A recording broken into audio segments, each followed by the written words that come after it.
இந்த வகையில் பார்க்க போகிறது தேர்விற்கு எதிர்பார்க்கப்படும் 3000 முக்கியமான வினாக்கள் டாப்பிக்கில் முக்கியமான வினாக்கள் பார்க்க போகிறோம். இது 2025 நீட் சிலபஸ் டாபிக்ஸ். மொத்தம் நான் பார்த்தீங்கன்னா 100+ ஜிகே டாபிக்ஸ் அப்லோட் பண்ணி சொல்லியிருந்தேன். இது வரைக்கும் நம்ம பார்த்தீங்கன்னா 17 டாபிக்ஸ் நம்ம கம்ப்ளீட் பண்ணிட்டோம். இது பார்த்தீங்கன்னா 4வது பார்ட் வீடியோ. 18வது டாபிக் பாருங்கள், சென்னை வாசிகள் சங்கம். இலக்க முக்கியமான பாயிண்ட்ஸ் பார்க்க போகிறோம். பெண்களுக்கான சட்டங்கள், பெண்களுக்கான இயற்றப்பட்ட முக்கியமான சட்டங்கள், அடிப்படை உரிமைகள், முத்துலட்சுமி, பெண்கள் பற்றி என்ன சொல்லியிருக்காங்கன்னு பார்க்க போகிறோம். மூவலூர் ராமாமிர்தம், இவங்க என்ன மென்ஷன் பண்ணியிருக்காங்கன்னு பார்க்க போகிறோம். தி இந்து மற்றும் சுயசமித்திரன் பத்திரிகை. இதில் பார்த்தீங்கன்னா அடிப்படை உரிமைகள், பெண்களுக்கான சட்டங்கள், முத்துலட்சுமி, மூவலூர் ராமாமிர்தம். இதில் வந்து பார்த்தீங்கன்னா மேக்ஸிமம் நிறைய வினாக்கள் கேட்பாங்க எக்ஸாமுக்கு. அதே மாதிரி டெஸ்ட் பேட்ச் சொல்லியிருந்தேன். டெஸ்ட் பேட்ச் லாஸ்ட் டேட் பார்த்தீங்கன்னா May 25. ஆல்ரெடி டெஸ்ட் பார்த்தீங்கன்னா நடந்துகிட்ருக்கு. ஜாயின் பண்ணாதவங்க ஜாயின் பண்ணிக்கோங்க. குரூப் 4 சிலபஸ்க்கான டெஸ்ட் பேட்ச். மெட்டீரியல் பார்த்தீங்கன்னா மெட்டீரியல் ₹100. இது வரைக்கும் நம்ம சேனலில் போட்ட எல்லா மெட்டீரியல்ஸ் மேக்ஸிமம் இருக்கும். இதுக்கப்புறம் அப்லோட் பண்ண எல்லா மெட்டீரியல்ஸும் நான் பார்த்தீங்கன்னா இதில் சென்ட் பண்ணிவிடுவேன். மெட்டீரியல் வேணுன்னா நீங்கள் இந்த நம்பருக்கு பே பண்ணிவிட்டு ஸ்க்ரீன்ஷாட் வாட்ஸ்அப்பில் இந்த நம்பருக்கு ஷேர் பண்ணி இதே நம்பருக்கு ஷேர் பண்ணிங்கன்னா நான் உங்களுக்கு குரூப்பில் ஆட் பண்ணிடுவேன். இது வரைக்கும் போட்ட எல்லா மெட்டீரியல்ஸும் இருக்கும். இதுக்கப்புறம் அப்லோட் பண்ணுற எல்லா மெட்டீரியல்ஸும் இருக்கும். மெட்டீரியல் பார்த்தீங்கன்னா ₹100 தான். வேணுங்கிறவங்க ஜாயின் பண்ணிக்கோங்க. இது வரைக்கும் அப்லோட் பண்ண வீடியோ, இந்த 3000 கொஸ்டினுக்கு நான் அப்லோட் பண்ண வீடியோ டிஸ்கிரிப்ஷனில் லிங்க் மென்ஷன் பண்ணிக்கிறேன். அதை போய் ஜாயின் பாருங்கள். டெலிகிராம் ஐடி நான் டிஸ்கிரிப்ஷனில் வைக்கிறேன். அதை பார்த்துக்குங்க. அடுத்து பாருங்கள், 18வது டாபிக் சென்னை வாசிகள் சங்கம். இதுக்கு முன்னாடி 17 குரூப் 4 சிலபஸ் தேவையான 17 இம்பார்ட்டன்ட் டாபிக் கவர் பண்ணியாச்சு. இது 18வது டாபிக் சென்னை வாசிகள் சங்கம். சென்னை வாசிகள் சங்கம் இலக்கு முக்கியமான பாயிண்ட்ஸ் பார்ப்போம். 412வது வினா, சென்னை வாசிகள் சங்கம் எப்போது நிறுவப்பட்டது? சென்னை வாசிகள் சங்கம் நிறுவப்பட்ட ஆண்டு 1852ஆம் ஆண்டு. சென்னை வாசிகள் சங்கம் நிறுவப்பட்ட ஆண்டு 1852. சென்னை வாசிகள் சங்கத்தை நிறுவியவர்கள் கஜ்லு லட்சுமி நரசு, சீனிவாசனார். 2 பேர் நிறுவியிருப்பாங்க. சென்னை வாசிகள் சங்கத்தை நிறுவியவர்கள் கஜ்லு லட்சுமி நரசு, சீனிவாசனார். சென்னை வாசிகள் சங்கத்தில் அதிக அளவில் இடம்பெற்ற உறுப்பினர்கள். சென்னை வாசிகள் சங்கத்தில் அதிக அளவில் இடம்பெற்ற உறுப்பினர்கள் வணிகர்கள். சென்னை வாசிகள் சங்கத்தின் நோக்கம், இந்த சங்கத்தோட நோக்கம் பார்த்தீங்கன்னா வரிகளை குறைக்க கோரிக்கை வைப்பது. வணிகர்கள் அதிகமாக இருந்தனால முக்கியமான நோக்கம் பார்த்தீங்கன்னா வரிகளை குறைக்க கோரிக்கை வைப்பது சென்னை வாசிகள் சங்கத்தின் நோக்கம். சென்னை வாசிகள் சங்கம் முக்கிய போராட்டம். இந்த சங்கத்தோட முக்கிய போராட்டம் பார்த்தீங்கன்னா வருவாய்த்துறை அதிகாரிகளுக்கு எதிரான போராட்டம் சென்னை வாசிகள் சங்கத்தின் முக்கியமான போராட்டம். சென்னை வாசிகள் சங்கத்தால் நிறுவப்பட்ட ஆணையம். சென்னை வாசிகள் சங்கத்தால் நிறுவப்பட்ட ஆணையம் சித்திரவதை ஆணையம். சித்திரவதை ஆணையம் எந்த சட்டத்தை ஒழித்தது? சித்திரவதை ஆணையம் ஒழித்த சட்டம் சித்திரவதை சட்டம். சென்னை வாசிகள் சங்கம் செயலிழந்த ஆண்டு 1862. இந்த சென்னை வாசிகள் சங்கம் ஆரம்பித்த ஆண்டு 1852, செயலிழந்த ஆண்டு 62. சென்னை வாசிகள் சங்கம் ஆரம்பித்தது 1852, செயலிழந்தது 1862. அடுத்து பாருங்கள், 19வது டாபிக் பெண்களின் முன்னேற்றத்திற்காக இந்தியாவில் உருவாக்கப்பட்ட சட்டங்கள். பெண்களின் முன்னேற்றத்திற்காக இந்தியாவில் உருவாக்கப்பட்ட சட்டங்கள். இலக்க முக்கியமான பாயிண்ட்ஸ் பார்ப்போம். பெண் சிசு கொலை சட்ட விரோதமானது என அறிவித்த சட்டம். பெண் சிசு கொலை சட்ட விரோதமானது என அறிவித்த சட்டம் பார்த்தீங்கன்னா வங்காள ஒழுங்குமுறை சட்டம். இது பார்த்தீங்கன்னா 21, வங்காள ஒழுங்குமுறை சட்டம் 21. ஆண்டு பார்த்தீங்கன்னா 1804ஆம் ஆண்டு. பெண் சிசு கொலை சட்ட விரோதமானது என அறிவித்த சட்டம் வங்காள ஒழுங்குமுறை சட்டம் 21, 1804ஆம் ஆண்டு அறிவிக்கப்பட்டது. சதி உடன்கட்டை, இது பார்த்தீங்கன்னா ரொம்ப முக்கியமான சட்டம். உடன்கட்டை ஏறுதல், கணவன் இறந்ததுக்கப்புறம் பார்த்தீங்கன்னா மனைவி உடன்கட்டை ஏறுதல். இந்த சட்டம் பார்த்தீங்கன்னா சட்ட விரோதமானது என அறிவித்த சட்டம் பார்த்தீங்கன்னா ஒழுங்குமுறை சட்டம் 17. இது பார்த்தீங்கன்னா 1829ஆம் ஆண்டு. ராஜாராம் மோகன் ராய், அவரோட இதில் தான் அவரோட டைமில் தான் பார்த்தீங்கன்னா ஒழித்திருப்பாங்க. சதி உடன்கட்டை ஏறும் சட்டம் ஒழிக்கப்பட்டது 1829, ஒழுங்குமுறை 17. அடுத்து பாருங்கள், இந்து விதவைகள் மறுமணம் செய்ய அனுமதி சட்டம். இந்து விதவை மறுமண சட்டம் இது பார்த்தீங்கன்னா 1856ஆம் ஆண்டு. இந்து விதவை மறுமண சட்டம். இது பார்த்தீங்கன்னா ஈஸ்வர சந்திர வித்யாசாகர், அவரோட சீர்திருத்தத்தில் வரும். இந்து விதவை மறுமண சட்டம் 1856. அடுத்து பாருங்கள், குழந்தை திருமணத்தை தடை செய்த சட்டம். குழந்தை திருமணத்தை தடை செய்த சட்டம் பார்த்தீங்கன்னா உள்நாட்டு திருமண சட்டம் 1872ஆம் ஆண்டு. குழந்தை திருமணத்தை தடை செய்த சட்டம் உள்நாட்டு திருமண சட்டம் 1872ஆம் ஆண்டு இயற்றப்பட்டது. சிறுவர் சிறுமிகளுக்கான திருமண வயது உயர்த்த வழிவகுத்த சட்டம். சிறுவர் சிறுமிகளுக்கான திருமண வயது உயர்த்த வழிவகுத்த சட்டம் சாரதா சட்டம். இது பார்த்தீங்கன்னா 1930ஆம் ஆண்டு. சிறுவர் மற்றும் சிறுமிகளுக்கான திருமண வயது உயர்த்த வழிவகுத்த சட்டம் சாரதா சட்டம் 1930ஆம் ஆண்டு. அடுத்து பாருங்கள், தேவதாசி முறையை ஒழித்த சட்டம். இது பார்த்தீங்கன்னா இந்த கோவிலுக்கு பெண்கள் அர்ப்பணிக்கப்படுவதும் தேவதாசி முறை. இது ஒழிக்கப்பட்டது பார்த்தீங்கன்னா 1947. முத்துலட்சுமி அவங்க சட்டம் ஏற்றிருப்பாங்க தமிழ்நாட்டில். 1947. தேவதாசி முறை ஒழித்த சட்டம் 1947. சென்னை மாகாணத்தில், தமிழ்நாடு சென்னை மாகாணத்தில் முத்துலட்சுமி சட்டம் அவங்க ஏற்றிருப்பாங்க. அடுத்து பாருங்கள், சம வாய்ப்பு மற்றும் சம வேலைக்கு சம ஊதியம் என்னும் உத்தரவாதம் அளித்த சட்டம். சம வாய்ப்பு மற்றும் சம வேலைக்கு சம ஊதியம் என்னும் உத்தரவாதம் அளித்த சட்டம். ஸோ இது பார்த்திங்கன்னா இந்திய அரசியலமைப்பு பிரிவு 14 இருக்குது. சம வாய்ப்பு மற்றும் சம வேலைக்கு சம ஊதியம் உத்தரவாதம் அளித்தது இந்திய அரசியலமைப்பு பிரிவு 14. அடுத்து பாருங்கள், பெண்களுக்கு அதிகாரம் அளிப்பதற்கான தேசிய கொள்கை எதன் கீழ் நிறைவேற்றப்பட்டது. பெண்களுக்கு அதிகாரம் அளிப்பதற்கான தேசிய கொள்கை. ஸோ இது பார்த்திங்கன்னா தேசிய கல்விக் கொள்கை 1986ஆம் ஆண்டு இயற்றப்பட்டது. பெண்களுக்கு அதிகாரம் அளிப்பதற்கான தேசிய கல்விக் கொள்கை 1986. ஸோ இதெல்லாமே முக்கியமான சட்டங்கள், பெண்களுக்கான சட்டங்கள். பெண்களுக்கு அதிகாரம் அளிப்பதற்காக கொண்டு வரப்பட்ட திட்டம். பெண்களுக்கு அதிகாரம் அளிக்க கொண்டு வரப்பட்ட திட்டம் மகிழா சமக்கியா திட்டம். அடுத்து பாருங்கள், பெண்களுக்கான தேசிய ஆணையம் அமைக்கப்பட்ட ஆண்டு. பெண்களுக்கான தேசிய ஆணையம் அமைக்கப்பட்ட ஆண்டு 1992. ஸோ இதில் முதல் தலைவர்கள், ஸோ இப்போ கடைசியாக தலைவர்கள் கேட்பாங்க. பெண்களுக்கான தேசிய ஆணையம் 1992ஆம் ஆண்டு கொண்டு வரப்பட்டது. அடுத்து பாருங்கள், அடிப்படை உரிமைகள். ஸோ இதில் கண்டிப்பாக ஒரு கொஸ்டின் கேட்டுருவாங்க. அடிப்படை உரிமைகள் ரொம்ப முக்கியமான டாபிக். இதில் முக்கியமான பாயிண்ட்ஸ் பார்ப்போம். அடிப்படை உரிமைகள் எந்த நாட்டின் அரசியலமைப்பிலிருந்து எடுக்கப்பட்டது. அடிப்படை உரிமைகள் அமெரிக்க அரசியலமைப்பிலிருந்து எடுக்கப்பட்டது. நெருக்கடி நிலையின் போது அடிப்படை உரிமைகள் நிறுத்தி வைத்தல் எந்த நாட்டின் அரசியலமைப்பிலிருந்து எடுக்கப்பட்டது. நெருக்கடி நிலையின் போது அடிப்படை உரிமை நிறுத்தி வைத்தல். ஸோ இது பார்த்தீங்கன்னா ஜெர்மனியிலிருந்து எடுக்கப்பட்டது. அடிப்படை உரிமைகள் உள்ளிட்ட அரசியலமைப்பின் எந்த ஒரு பாகத்தையும் திருத்தும் அதிகாரம் பாராளுமன்றத்திற்கு உண்டு என கூறும் அரசியலமைப்பு சட்ட திருத்தம். ஸோ அடிப்படை உரிமைகள், ஸோ அதிலே திருத்தம் பண்ணுற அதிகாரம், ஸோ பாராளுமன்றத்துக்கு உண்டு என கூறும் அரசியலமைப்பு சட்ட திருத்தம் பார்த்தீங்கன்னா 24ஆம் சட்ட திருத்தம். இது பார்த்தீங்கன்னா 1971 மேற்கொள்ளப்பட்டது. 24ஆம் சட்ட திருத்தம் 1971. அடிப்படை உரிமைகள் திருத்தும் சட்ட திருத்தம். ஸோ அது உட்பட திருத்தும் சட்ட திருத்தம் பார்த்தீங்கன்னா 24ஆம் சட்ட திருத்தம் 1971ஆம் ஆண்டு. அரசியலமைப்பின் தொடக்கத்தில் இருந்த அடிப்படை உரிமைகள் எண்ணிக்கை. அரசியலமைப்பின் தொடக்கத்தில் இருந்த அடிப்படை உரிமைகள் 7 உரிமைகள். ஸோ ஸ்டார்டிங்கில் பார்த்தீங்கன்னா அடிப்படை உரிமைகள் 7 இருந்தது, அதுலேருந்து 1 நீக்கிட்டாங்க, சொத்துரிமை நீக்கிட்டாங்க. இப்போ பார்த்தீங்கன்னா 6 தான் இருக்குது. தற்போது அரசியலமைப்பில் இருக்கும் அடிப்படை உரிமைகள் 6.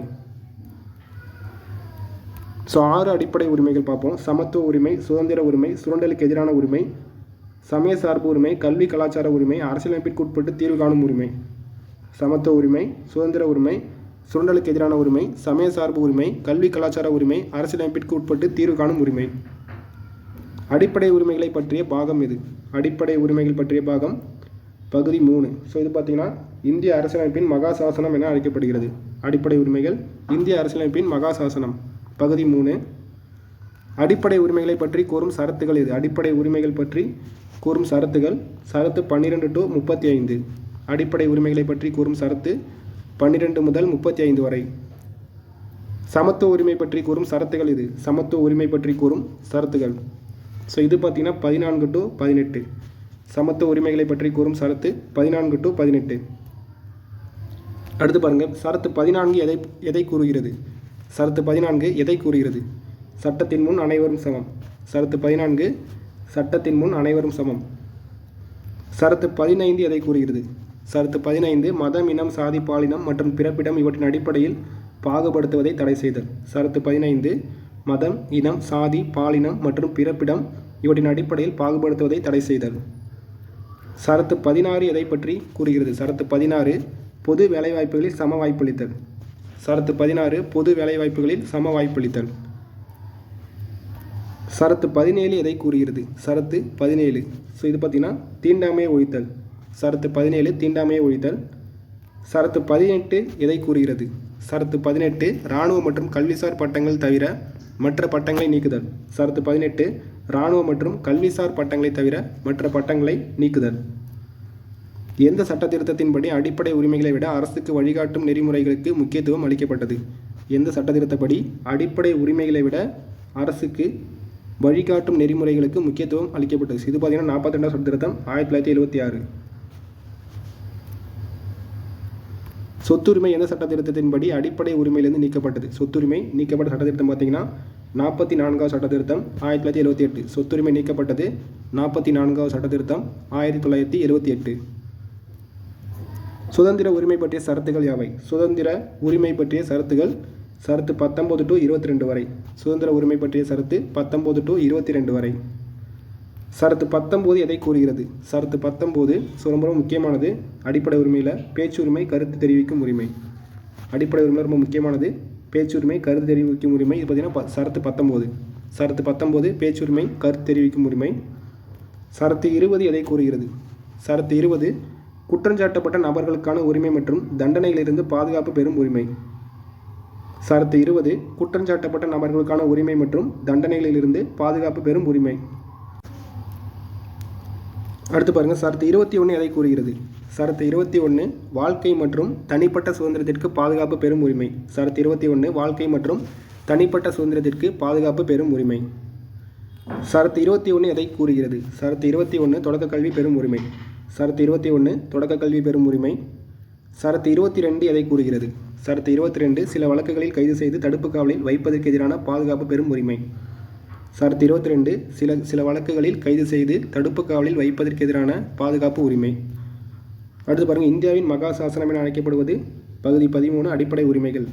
இந்தியாவின் மகா சாசனம் அடிப்படை உரிமைகள் பகுதி 3. அவசர நிலையின் போது எந்த உரிமை தானாக நிறுத்தப்படும்? அவசர நிலையின் போது நிறுத்தப்படும் அடிப்படை உரிமை. இது முன்னாடி பார்த்தோம், ரொம்ப முக்கியமான உரிமை. பேச்சுரிமை, கருத்து தெரிவிக்கும் உரிமை.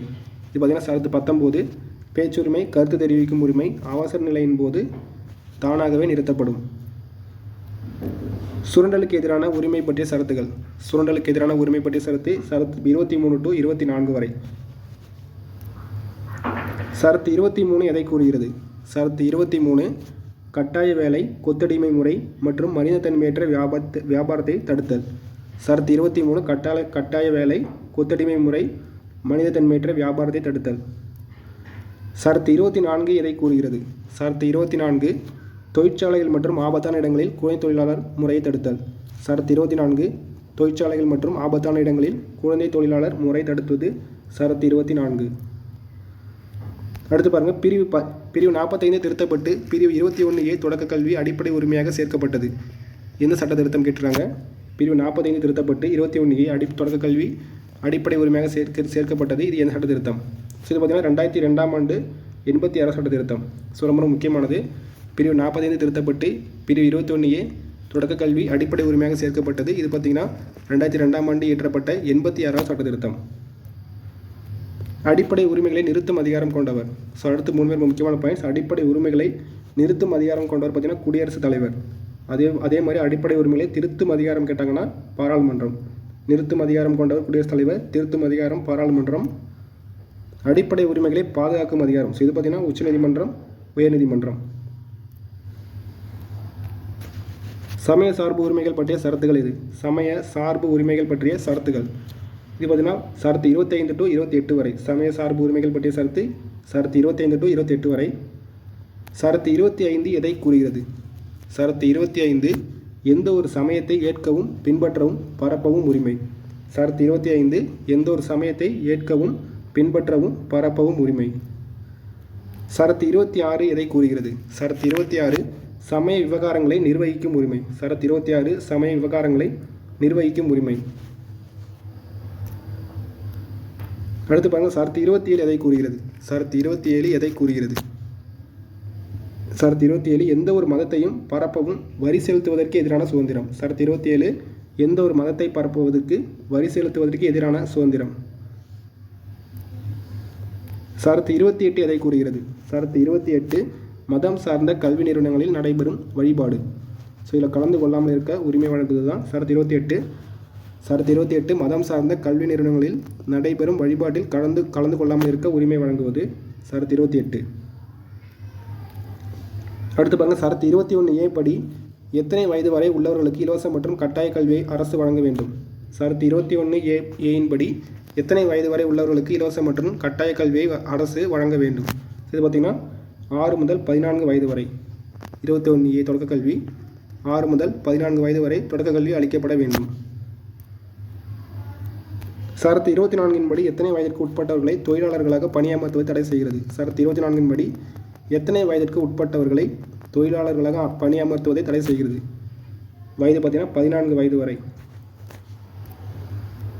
கல்வி மற்றும் கலாச்சார உரிமைகள் பற்றி கூறும் சரத்து.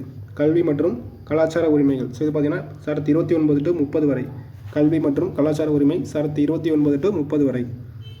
சரத்து 29 எதை கூறுகிறது? சரத்து 29 சிறுபான்மையினரின் எழுத்து, மொழி, கலாச்சார பாதுகாப்பு. சரத்து 29 சிறுபான்மையினரின் எழுத்து, மொழி மற்றும் கலாச்சார பாதுகாப்பு. சரத்து 30 எதை கூறுகிறது? சரத்து 30 எதை கூறுகிறது?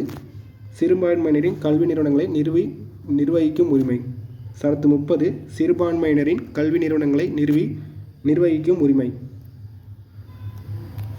அடுத்து பாருங்கள், ஒருவர் தனது அடிப்படை உரிமை பாதிக்கப்படுகிறது என கருதினால் நேரடியாக உச்சநீதிமன்றத்திடம் அணுக முடியும் என கூறும் சரத்து எது? ஒருவர் தனது அடிப்படை உரிமை பாதிக்கப்படுகிறது என கருதினால் நேரடியாக உச்சநீதிமன்றத்திடம் அணுக முடியும் என கூறும் சரத்து பார்த்திங்கன்னா 32. ஸோ இதான் பார்த்திங்கன்னா அம்பேத்கர் இதயம் மற்றும் ஆன்மா சொல்லியிருப்பார். ஒருவர் தனது அடிப்படை உரிமை பாதிக்கப்படும் என அவர் கருதினால் உச்சநீதிமன்றத்தை அணுக முடியும். ஸோ இதுக்கான சரத்து பார்த்திங்கன்னா 32. அம்பேத்கர் இந்திய அரசியலமைப்பின் இதயம் மற்றும் ஆன்மான்னு சொல்லியிருப்பார். அடுத்து பாருங்கள், ஒருவர் தனது அடிப்படை உரிமை பாதிக்கப்படுகிறது என கருதினால் நேரடியாக உயர்நீதிமன்றத்திடம் அணுக முடியும். ஸோ இது பார்த்திங்கன்னா சரத்து 226. இதே உச்சநீதிமன்றம் வந்தால் 32, உயர்நீதிமன்றம் வந்தால் 226. ஒருவர் தனது அடிப்படை உரிமை பாதிக்கப்படுகிறது என கருதினால் உயர்நீதிமன்றத்திடம் அணுக முடியும். ஸோ இந்த சரத்து 226. உச்சநீதிமன்றம் வந்தால் உச்சநீதிமன்றத்துக்கு பார்த்திங்கன்னா 32, உயர்நீதிமன்றத்துக்கு 226. அடுத்து பாருங்கள், அரசியலமைப்புக்கு உட்பட்டு தீர்வு காணும் உரிமை பற்றி குறிப்பிடும் சரத்து. ஸோ இது பார்த்திங்கன்னா சரத்து 3. அரசியலமைப்பிற்கு உட்பட்டு தீர்வு காணும் உரிமை பற்றி குறிப்பிடும் சரத்து. சார் இது பார்த்திங்கன்னா கொஞ்சம் மிஸ்டேக் ஆகிடுச்சு. அரசியலமைப்பிற்கு உட்பட்டு தீர்வு காணும். ஸோ இது பார்த்திங்கன்னா சரத்து 32 தான். அது சரத்து 32 இது பார்த்திங்கன்னா பகுதின்னு வரணும். பகுதி 3 இருக்க அடிப்படை உரிமைகள், தனிப்பட்டவரின் அடிப்படை உரிமைகள் பாதிக்கப்படும் போது அரசியலமைப்பிற்கு உட்பட்டு தீர்வு காணும் உரிமை. ஸோ இது பார்த்திங்கன்னா பகுதி 3 இருக்குது, சரத்து 32. கொஞ்சம் மிஸ்டேக் ஆகிடுச்சு. அடுத்து பாருங்கள், தேசிய நெருக்கடி நிலையின் போது அடிப்படை உரிமைகளில் கூறப்பட்டுள்ள சரத்து 20 மற்றும் 21 நிறுத்த முடியாது என குறிப்பிடும் அரசியலமைப்பு சட்ட திருத்தம் எது? தேசிய நெருக்கடி நிலையின் போது அடிப்படை உரிமைகளில் கூறப்பட்டுள்ள சரத்து 20 மற்றும் 21 நிறுத்த முடியாது என குறிப்பிடும் அரசியலமைப்பு சட்ட திருத்தம். ஸோ இது பார்த்திங்கன்னா 1978ஆம் ஆண்டு இயற்றப்பட்ட 44வது சட்ட திருத்தம். தேசிய நெருக்கடி நிலையின் போது அடிப்படை உரிமைகளில் 20 மற்றும் 21 நிறுத்த முடியாது என குறிப்பிடும் அரசியலமைப்பு சட்ட திருத்தம் பார்த்திங்கன்னா 1978 44வது சட்ட திருத்தம். அடுத்து பாருங்கள், சொத்துரிமை ஆரம்பத்தில் எந்த பகுதியின் கீழ் இருந்தது? சொத்துரிமை ஆரம்பத்தில் எந்த பகுதியின் கீழ் இருந்தது? பகுதி 3. ஸோ பகுதி 3 தான் பார்த்திங்கன்னா சொத்துரிமை இருந்தது. ஸோ இது பார்த்திங்கன்னா அடிப்படை உரிமைகள். அடுத்து பாருங்கள், சொத்துரிமை தற்போது எந்த பகுதியின் கீழ் இருக்கிறது? சொத்துரிமை தற்போது பார்த்திங்கன்னா 12 இருக்குது. பகுதி 12 சொத்துரிமை இருக்குது. இது பார்த்திங்கன்னா சட்ட திருத்தம் 44வது சட்ட திருத்தம் 1978. ஸோ அதை திருத்தம் பண்ணி மாற்றிட்டாங்க. அடுத்து பாருங்கள், சொத்துரிமை ஆரம்பத்தில் எந்த சரத்தின் கீழ் இருந்தது? சொத்துரிமை ஆரம்பத்தில் எந்த சரத்து பார்த்திங்கன்னா சரத்து 31 இருந்தது. சொத்துரிமை ஆரம்பத்தில் 31. ஸோ இதை ரிமூவ் பண்ணிட்டாங்க. அடுத்து பாருங்கள், சொத்துரிமை தற்போது எந்த சரத்தின் கீழ் உள்ளது? சொத்துரிமை தற்போது எந்த சரத்து? ஸோ இது பார்த்திங்கன்னா 307 இருக்குது. 12 பகுதி சரத்து 307 பார்த்திங்கன்னா சொத்துரிமை உள்ளது.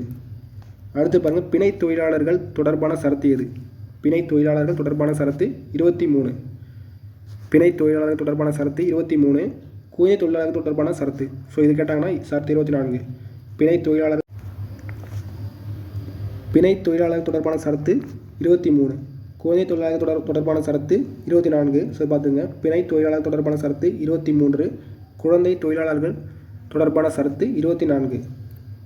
அடுத்து பாருங்கள், சட்டத்தை மறுபரிசீலனை செய்வது தொடர்பான சரத்து. சட்டத்தை மறுபரிசீலனை செய்வது தொடர்பான சரத்து 13.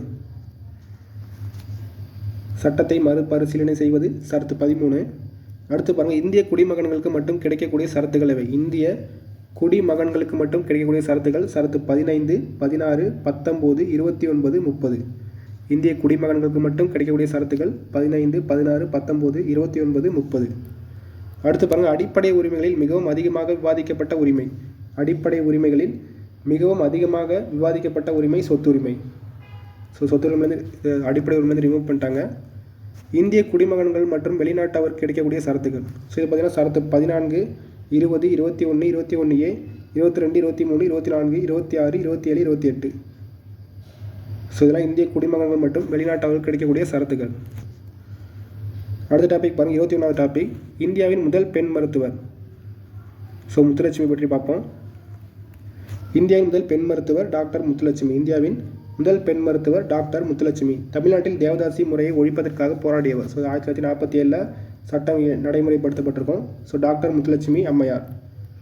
தேவதாசி ஒழிப்பு மசோதாவை சென்னை சட்டமன்றத்தில் முன்மொழிந்தவர் டாக்டர் முத்துலட்சுமி அம்மையார். ஸோ தேவதாசி ஒழிப்பு மசோதா சென்னை சட்டமன்றத்தில் முன்மொழியப்பட்ட ஆண்டு பார்த்திங்கன்னா 1930. ஸோ நடைமுறைப்படுத்தப்பட்டது 1947 வரும். தேவதாசி ஒழிப்பு மசோதா சென்னை சட்டமன்றத்தில் முன்மொழியப்பட்ட ஆண்டு 1930ஆம் ஆண்டு. தேவதாசி ஒழிப்பு மசோதாவை நிறைவேற்றத்தில் முக்கிய கருவியாக செயல்பட்டவர். ஸோ இது பார்த்தீங்கன்னா பெரியார். துணை நின்றவர் கேட்டாங்கன்னா மூவலூர் ராமாமிர்தம் வரும். ஸோ ஒழித்தது பார்த்திங்கன்னா முத்துலட்சுமி வரும். ஸோ துணை நின்றவர் மூவலூர் ராமாமிர்தம். ஸோ கருவியாக செயல்பட்டவர் பெரியார். ஒழித்தவர் பார்த்திங்கன்னா முத்துலட்சுமி. ஸோ இந்த 3 பேரும் பார்த்துங்க, எக்ஸாம் நிறைய டைம் கேட்டிருக்காங்க. அடுத்து பாருங்கள் மூவலூர் ராமாமிர்தம் அம்மையார். ஸோ இவங்களை பற்றி முக்கியமான பாயிண்ட்ஸ் பார்ப்போம். தேவதாசிகளின் விடுதலைக்காக போராடியவர் கேட்டாங்கன்னா மூவலூர் ராமாமிர்தம் அம்மையார். தேவதாசிகளின் விடுதலைக்காக போராடியவர் மூவலூர் ராமாமிர்தம் அம்மையார். ராஜாஜி, பெரியார், திருவிக ஆகியோருடன் இணைந்து தேவதாசி முறைக்கு எதிராக போராடியவர் மூவலூர் ராமாமிர்தம் அம்மையார். ராஜாஜி, பெரியார், திருவிக ஆகியோருடன் இணைந்து தேவதாசி முறைக்கு எதிராக போராடியவர் மூவலூர் ராமாமிர்தம் அம்மையார். மதராஸ் தேவதாசி சட்டம் ஸோ இயற்றப்பட்ட ஆண்டு பார்த்திங்கன்னா 1947. மதராஸ் தேவதாசி சட்டம் இயற்றப்பட்ட ஆண்டு 1947. மதராஸ் தேவதாசி சட்டம் நிறைவேற்றப்பட்ட ஆண்டு இது பார்த்திங்கன்னா 9 அக்டோபர் 1947. தேவதாசிகளுக்கு சட்டப்படி திருமணம் செய்து கொள்ளும் உரிமையை வழங்கிய சட்டம் 1947 மதராஸ் தேவதாசி சட்டம். அடுத்து பாருங்கள் தேசியவாத பத்திரிகைகள் தி ஹிந்து மற்றும் சுதேசமித்ரன். ஸோ இதுக்கு முக்கியமான பாயிண்ட்ஸ் பார்ப்போம். தி ஹிந்து மற்றும் சுதேசமித்ரன் ஸோ ஆரம்பத்தில் இந்தியாவில் தொடங்கப்பட்ட முதல் பத்திரிகை. சென்னை உயர்நீதிமன்றத்தின் முதல் இந்திய நீதிபதி. ஸோ இது பார்த்தீங்கன்னா இவர் பார்த்தீங்கன்னா டி. முத்துசாமி. சென்னை உயர்நீதிமன்றத்தின் முதல் இந்திய நீதிபதி டி. முத்துசாமி. டி. முத்துசாமி எப்போது சென்னை உயர்நீதிமன்றத்தின் நீதிபதியாக நியமிக்கப்பட்டார்? ஆண்டு பார்த்தீங்கன்னா 1877. டி. முத்துசாமி சென்னை உயர்நீதிமன்ற நீதிபதியாக நியமிக்கப்பட்ட ஆண்டு 1877ஆம் ஆண்டு.